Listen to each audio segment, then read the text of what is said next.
Hello, I'm Gemma Kerr, and this is a workshop on writing the city for the City of Stories project with Portsmouth Libraries. This workshop will hopefully guide you through some exercises, enabling you to write freely and connect with your surroundings and your local area and the city. I'm a theatre maker with a background in site-specific and site-responsive performance, which basically means I've made a lot of theatre that doesn't happen inside theatre buildings. I've made shows that have taken place in the streets, on beaches, in churches, in parks. I've always been really interested in telling the stories of places and discovering not just their geography and architecture, but their social and historical setting, what's made those places what they are. In the performances I've created, I've been interested in how the performances might show audiences a familiar place in a new light and might tell us something new or extraordinary about a place we might walk past every day without thinking. So in this workshop, I'm going to share some exercises and techniques for starting to think about writing and creating in response to place and identity. And as we go along, you can pause the recording to work through tasks and take as long as you want or need to do them. These exercises are ways that I've used to begin writing for performance, so they might turn out to be starting points for performance, or monologues, or poems, works in themselves, or they might just be stimulus that you come back to in order to connect with writing. So you'll need some paper or a notebook, and a pen or a pencil or whatever you like to write or doodle with. So we're going to start with a warm-up exercise just to start writing freely and get pen to paper. I think sometimes it's very easy that as soon as we start writing, we start editing or censoring ourselves. So this is a way to kind of write with no pressure to make sense, no pressure to share, no pressure to make a finished product. This is just to kind of get the writing muscles going. So in your notebook or on a blank piece of paper, I want you to write 3 headings. So the first one is going to be I remember. So I'm just going to write that here in my notebook. So you can see I've written I remember. And then in a notebook, I'd leave a couple of blank pages. If you're writing on sheets of paper, just like leave maybe 2 sides free. And the next title is going to be I notice. So I'm just writing that there. I notice. And the last one is I will. And what I want you to do is when we finish this, pause the video, and I want to time yourself for 3 minutes for each list. And the idea with this exercise is to try to not stop writing. Just let the thoughts come freely and just try and keep the words coming. So for the first list, I remember, you're going to use your memories. And these can be memories from as far back as your early childhood. They could be from yesterday. It could be what you had for breakfast this morning. So 3 minutes on I remember. And start the timer again and move on to I notice. And this is moving from the past into the present. So this is where I just want you to be aware of your surroundings, your feelings. You could write about what you're seeing, what you're thinking, things you can smell or hear in the room as you're writing. And then moving forward to I will. And this can be anything you're going to do, anything you're thinking about doing. So it could be if you're going to have a cup of tea when this workshop's finished, or if you're going to move to Australia in 5 years. So it can go from the epic, the massive, to the very small and banal. There's no right or wrong. That's the most important thing. So time yourself for 3 minutes for each list, and then just give yourself the space just to keep writing. And then when we finish, we'll have a look back over those lists. From those lists that you've written, you should have quite a lot of writing there that's just come just from nothing, just from inside your own head.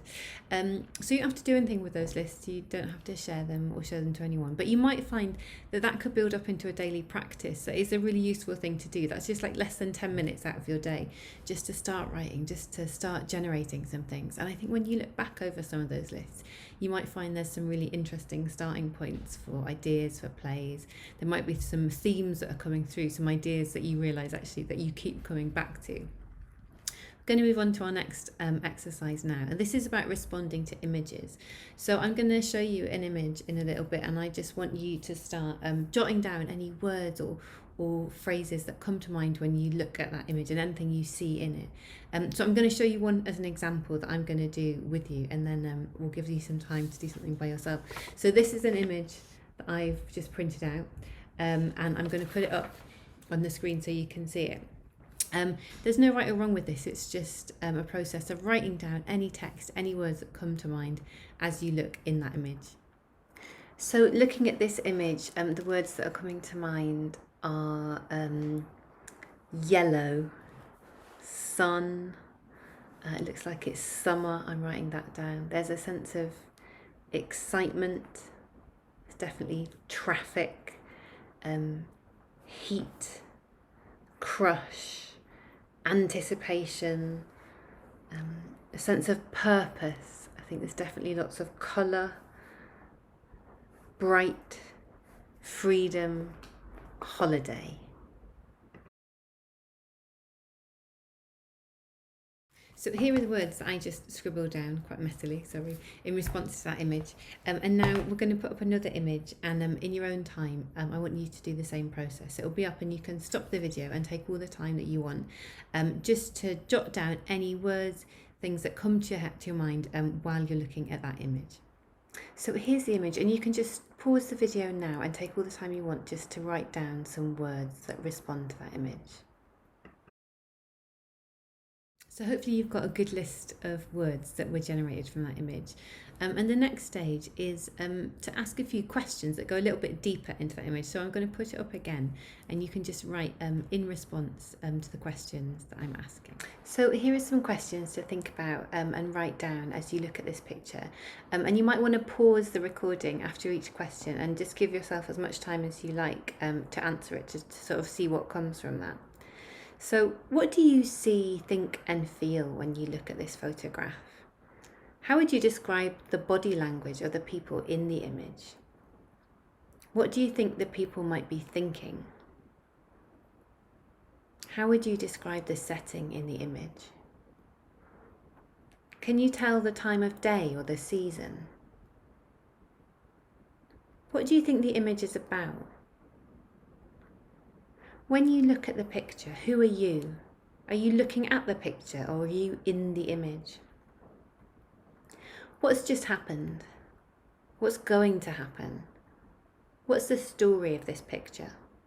That's an exercise in looking really deep into an image to see what we might find in it. So hopefully you generated some interesting writing there. I wonder if you found anything surprising. That can sometimes happen when we start to write down things. So the next stage of this exercise might be to write a diary entry, kind of drawing from that image. So you might write by putting yourself in that image, by imagining that you're there in that image and kind of writing from that perspective. Or you might write in the voice of one of the people in the image, or you might write as an outside voice, just looking out from outside what's happening in that picture. Or from someone, you could write from the perspective of someone on that boat, or a seagull. There's like infinite possibilities. So that's an exercise you might want to try in your own time, or you could pause the video and try and do that now. So this next exercise is an exercise in memory and sensory recall. I'm going to start by reading an excerpt from a book called Ammonites and Leaping Fish, which is by Penelope Lively. It's a memoir, and it contains a really vivid description of her childhood garden that's still really clear to her. So I'm going to read that passage to you now. Much of my own childhood was spent in a garden, and I find that, miraculously it seems, I can today, 70 plus years later, draw a precise map of that garden, more or less to scale.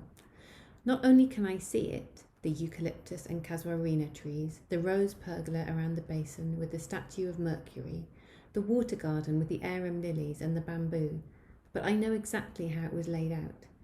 This was a very English garden, created by my mother, but in Egypt, a few miles outside Cairo. And I spent so much time in it because I was a solitary only child and did not go to school. But what surprises me now is not that I have all these images of it in my head, but that I also have a map of it which I can reproduce on paper. I know, I've done it. I can make a plan of this large garden, the drive leading up to the house, flanked by the lawn and the pond with the weeping willow, the rose garden, the kitchen garden, my secret hiding place in the hedge, the wild bit at the end where there are persimmon bushes that the mongooses raid. No uncertainties, no section uncharted. So that's a piece of writing of someone writing about a place they knew very well in their childhood and remember very clearly. And I think it's amazing how sometimes those sensory memories from when we're very young can come back to us very vividly. So what I want you to do now is to imagine that you're in the house that you grew up in, or a place that you knew very well when you were young. You might want to close your eyes while you do this. And I just want you to sit back, away from the screen maybe, and think about these questions. So think about what room you're in this house. Find the space that you're in this house that you knew. And what can you see outside the window?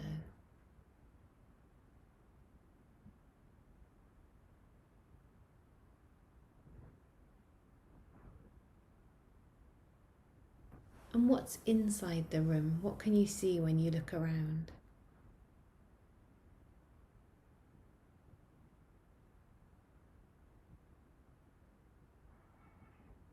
And who is in the house? Or who is about to return home? So you might want to pause the video for a bit and spend a bit of time thinking about those questions. The room you're in, what you can see outside the window, what you can see inside the room, and who else is in the house or about to return home. And this is just an exercise in reflection. So if you want to pause the video, pause it now. So hopefully you've had some time to reflect on that and to really think your way into that place. So in a minute you can pause the video and spend a bit of time writing those things down, writing down what you remember. And as you begin to write down things, you might want to think about them through a particular sense. So all the things that you can see, but also thinking about your other senses. So what can you hear? What are the sounds that you can hear around you and you think your way into that place? What can you smell? Are there any smells that suddenly come back to you that you really associate with that time and place? Is there anything you can touch? All these things are a really brilliant way into kind of creating really, really deep and rich sensory memories and a kind of really personal picture of a certain place. They can evoke emotions as well, so be aware of that. And if there's anything that you want to note down from that, do that too. So pause the video and have a go at writing down all those memories that just came to you. So now we're going to do something quite different. We're going to talk about circumambulation, which I have to say is not a word that I knew until fairly recently. So over the past few years, I've got very interested in walking performance. So it's just the way in which walking can be a performance, can be a practice. And this is a really wonderful way to engage with surroundings and cities. There's a lot of writing out around it, and a lot of people who've written different exercises and methodologies that are sort of exercises that anyone can pick up and have a go at, that are a way of exploring our local surroundings. So this is an exercise from a lovely book called Ways to Wander. I'll put these references at the end of the video, the end of the recording. And this is an exercise written by Alexander Champion. And I'm going to read you a little bit of what he writes, and then I'm going to have a go at doing the exercise, and I think you should too. So this is called Going in Circles. And he writes, "Circles are the most natural shape. Planets, eggs, water droplets, etc. all fall naturally into round shapes, not to mention life cycles. If walking, as I have always maintained, is the best form of travel for observation, then walking again and again round an object is even more significant. Circling an object creates a bond with it, and with each new pass, a new detail is noticed. The object you move around must be something revered or something you wish to investigate. Moving around it, you pay homage, reverence, show a willingness to learn it intimately. For a truly significant experience with a human soul, find an object of some importance to you, and then circle to gain a connection to it that is both intimate and spiritual." So I'm going to do this here in my room, and the object I'm going to use is a bracelet that was given to me a very long time ago by some very, very dear friends who I miss very much at the moment because we haven't been able to see each other for a long time because of lockdown. and it's got an engraving from the mall on it. And I always wear it. I never take it off, but I did take it off for this workshop.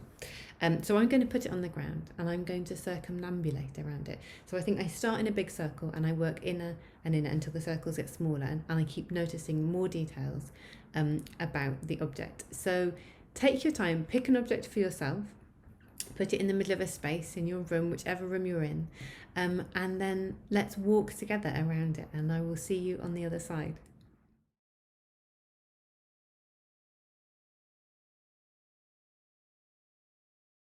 So I've just circumambulated around this bracelet, which was a really interesting experience. I think as I walked, I became aware, like, definitely of how small the room was and how not a regular shape, but also how this bracelet, which used to be, I guess, a perfect circle, has really been bent and has sort of warped, I suppose, to fit my wrist, which is a sign of how long I've been wearing it, I suppose, and how precious it is to me.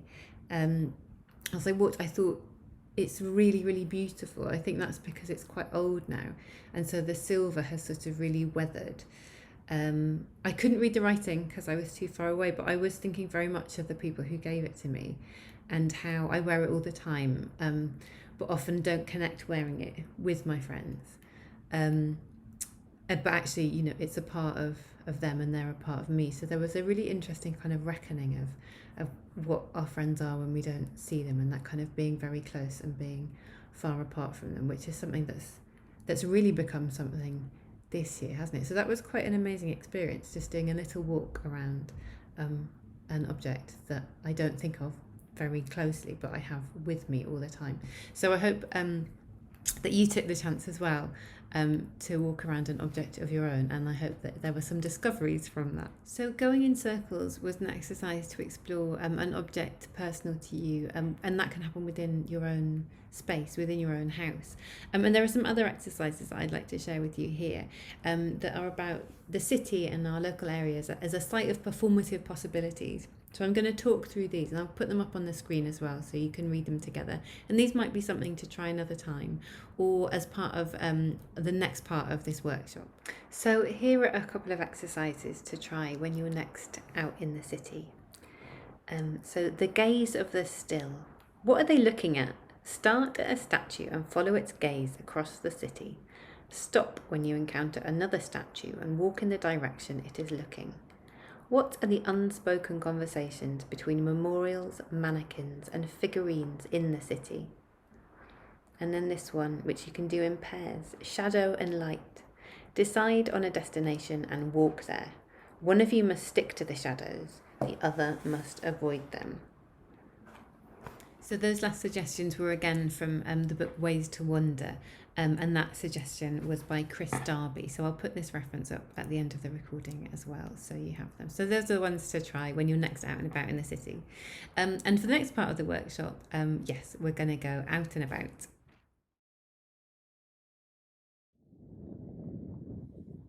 So I'm in Portsmouth today.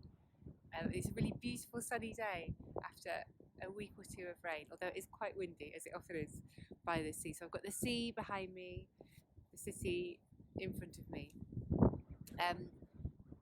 And Portsmouth has got a lot of very famous, very recognisable sites that will be familiar to people who live in the city and people who don't live in the city, who just know them from pictures, from books. But I suppose what I'm interested in today are the less well-known places, places around the city and your local area that might not be significant to anyone else. Those sites and places that have some particular memory attached to them because of something that's happened there for you. And these places have that kind of little emotional pull that really colour the city. So when we walk around, we always feel that little thread of attachment to them, even years after the event has happened. And that's how we sort of build up this personal map of the city. A few years ago, I made a performance called Lovers Walk, and it was a walking performance that happened in both Brighton and in London, and it traced the journey of a couple's relationship through the places that were significant to them and to that relationship. And we started making that performance through this kind of exercise where we mapped out cities through memories and experience that we had had there. And that gave us a picture of the kind of story that might happen in a particular place.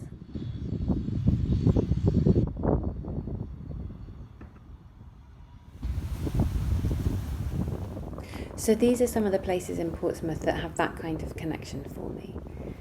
This is the part of the beach where we went last summer when we arrived in Portsmouth after we hadn't seen the sea for over a year, and it was just the biggest of out breaths and felt like a really emotional moment to finally have got here. And in a room inside this fairly anonymous building, I had a meeting with a woman that sort of changed the direction of my career and my life in some ways. I was walking on this stretch of pavement and feeling quite down with life and a bit sad about everything when I saw stuck on one of these flagstones a rather old and tatty sticker that had obviously been dropped and trodden down many times, and it said, "Everything will be all right." And I love walking past this shop to see what new dresses are in the window. And even though I can't imagine my daughter will ever have the occasion to wear one, she did once have an epic tantrum outside because the shop was closed. So if you put these places on the map and mark where they are, you're beginning to make an autobiographical story of the area, how your city or local area is coloured by memories and experiences in a way that is totally unique and personal to you. So my first writing suggestion would be to write that story down, to discover your own psychogeography, which is a brilliant word that describes the effect of a geographical location on the emotions and behaviour of individuals. My next suggestion for writing is to take one of these places and focus on it and do a bit of research and a bit of dreaming. And I really love this building and the total uniqueness of the shop, so I thought I'd like to try and write something about it. So my research led me to look up what the shop had been before it became Chantal Originals in the 70s or 80s. And I found out it had been a menswear store and then an early branch of Knight and Lee, and that the building was probably built in around 1898. And this made me think about the people who might have visited that store to get clothes for special occasions, for weddings and parties and christenings. And I wondered if there's a story there or a series of monologues from the people who would have bought those clothes. And I started wondering if there might be a connection between those people, if grandparents and fathers and daughters had all over time marked big moments in their lives by visiting this shop. And I thought about what happens to those clothes after they've been worn and what might happen in the future to all those lives. So that's the beginning of my piece of writing that might turn out to be a monologue, a play, might turn out to be a story. And from my own experiences, from my memories and a little bit of research, a little bit of dreaming, I've got a brilliant setting, I've got some potential characters, and I've got a few bits of action there. So I'm quite excited to see where this is going to take me. So I hope this workshop has been useful and enjoyable to follow along with. I hope it's given you some interesting prompts and some starting points for connecting with your city and your local area, and for maybe starting some creative writing from them. If you write anything off the back of this workshop, we'd love to see that shared on the Portsmouth Library social media. It'd be brilliant to see. Thanks so much again for joining me.